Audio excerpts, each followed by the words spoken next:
74-year-old Leonard Harris sat in his beat-up Chevy staring straight ahead while a police officer thumbed through his wallet like it was his own piggy bank. 20, 40, 60, 80 bucks. The cop smirked, slipped the bills into his pocket, and leaned down with that smug little grin. "Drive safe, old man." Leonard kept his hands on the steering wheel, knuckles pale against the vinyl.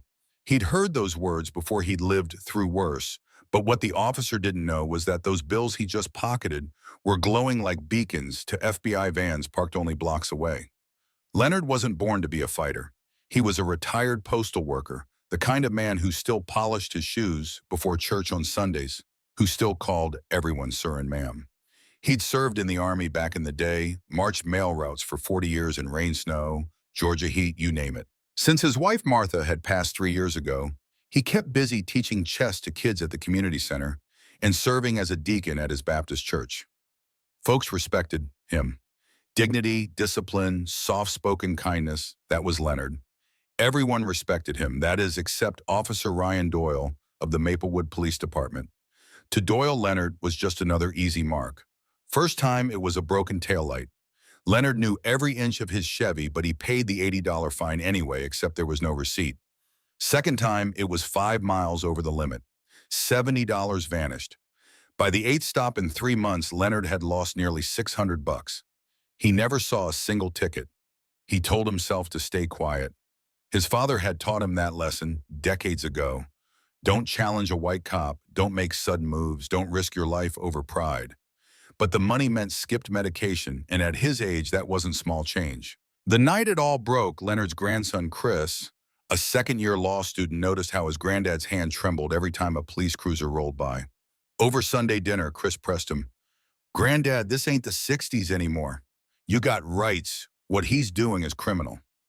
Chris dragged him downtown to meet attorney Naomi Ellis, a civil rights lawyer known for taking on police misconduct.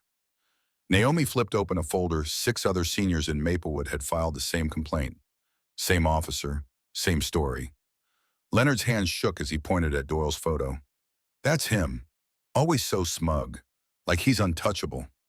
Naomi's eyes narrowed. "He thinks he is, but maybe not for long."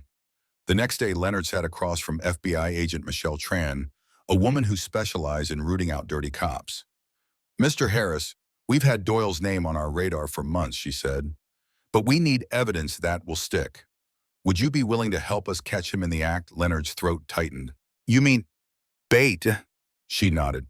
"We'll protect you. You'll carry marked bills. Every one of them has a microscopic tracker. We'll be close." For most of his life, Leonard had avoided confrontation. His parents had taught him survival meant silence. But he thought of Miss Eloise from church, 82 years old, crying because she couldn't afford her heart medication after Doyle fined her. He thought of young black men already targeted daily who didn't stand a chance against a badge. Leonard straightened his back. "I'll do it. Someone's got to." The FBI gave him a crash course: how to act natural, how to hide a recorder in his pen, how to use the code word mailbox if things went sideways. They wired his Chevy with cameras disguised as air fresheners and GPS units. The night before the sting, Leonard sat alone in his living room, photos of Martha staring back from the mantel. "I hope I'm doing the right thing, sweetheart," he whispered. He tucked the bills into his wallet, checked them twice, then prayed. The first attempt fizzled. Doyle called in sick. Leonard drove up and down Maple Avenue for hours with nothing but nerves and static in his earpiece. That night, he almost quit. But when Miss Eloise confessed she'd lost $300 to Doyle just last month, Leonard's resolve hardened. "We try again," he told Naomi. "Too many folks are suffering." The second attempt, Tuesday 10:15 a.m., played out like a scene from a movie. Leonard drove exactly under the limit hands at 10 and 2, every stop complete. His earpiece crackled. "Target vehicle spotted, southbound, stay steady." Leonard's pulse thundered as the blue lights flashed in his mirror. He pulled over, slow and calm. Doyle swaggered up, mirrored shades hiding his eyes. "License and registration," he barked. Leonard forced a mild smile. "May I ask what I did wrong?" Officer Doyle leaned closer, his voice dripping contempt. "Rolled through that stop sign back there." A bald-faced lie. Leonard's heart hammered, but he kept his tone soft. "I'm sure I came to a full stop, sir." Doyle's lip curled. "Are you calling me a liar, old man?" Leonard swallowed. No, sir, just confused is all. He opened his wallet, making sure the edge of the marked bills showed. Doyle's eyes flicked there hungry.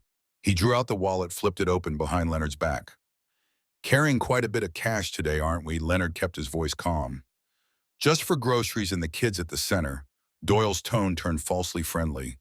Well, that looks an awful lot like drug money to me. I'm going to have to confiscate this. Leonard's stomach nodded as Doyle pocketed the bills. He wanted to shout, but the plan required patience.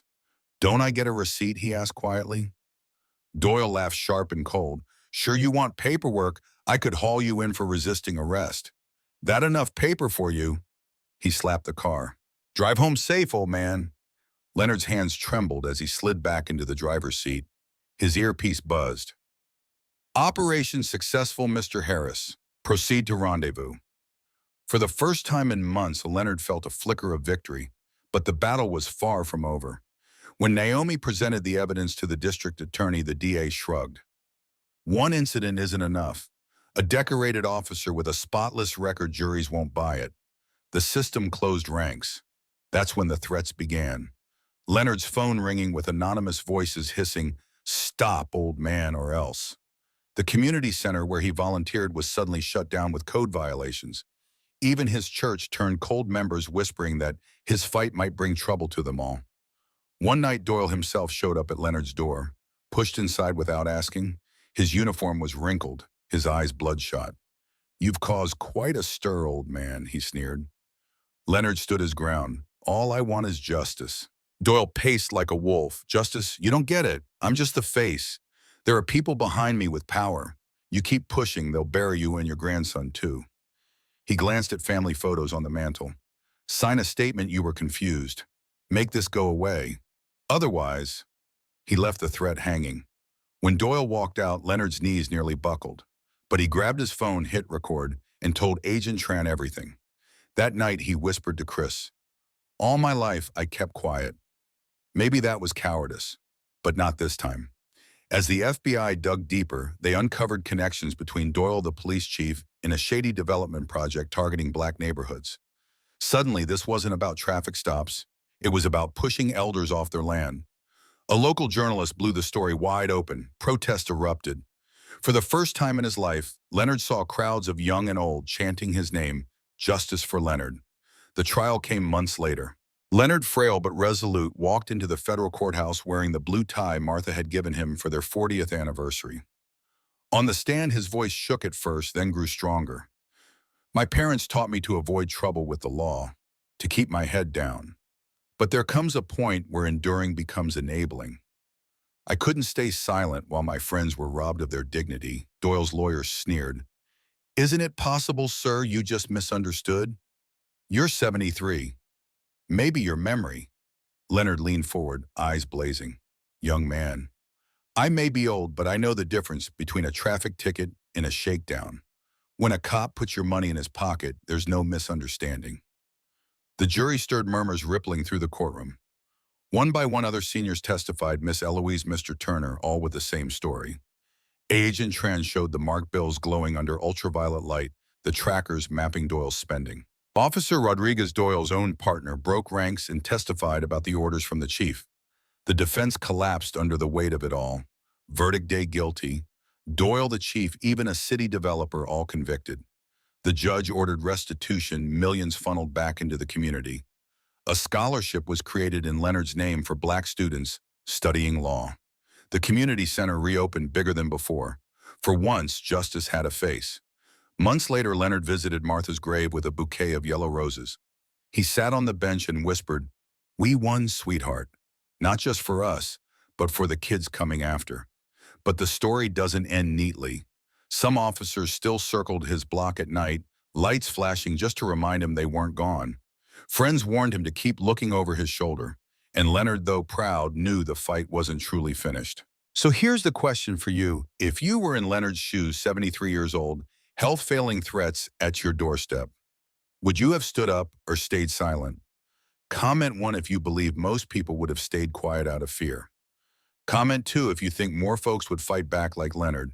Don't forget to like this video if his courage inspired you, and subscribe for more stories of everyday people taking on corruption.